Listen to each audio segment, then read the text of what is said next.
कोण आमदार आहेत ज्यांना तिकीट मिळण्याची शक्यता आहे? या बैठकीमध्ये नावं ज्यांची ठरली आहेत, कोण कोण आहेत, एक नजर टाकूया. बारामतीमधून स्वतः अजित पवार,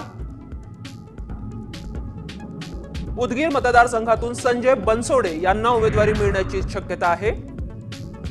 आंबेगावातून दिलीप वळसे पाटील यांचं नाव जवळपास निश्चित मानलं जाते. दिंडोरी मतदारसंघात नरहरी झिरवळ यांचं नाव निश्चित झाल्याचं कळतंय.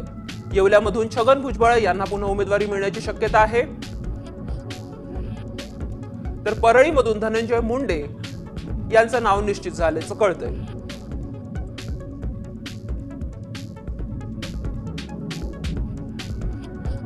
रायगडमधून अदिती तटकरे यांचंही नाव निश्चित झाल्याची माहिती आहे. तर आपण बघतोय सर्व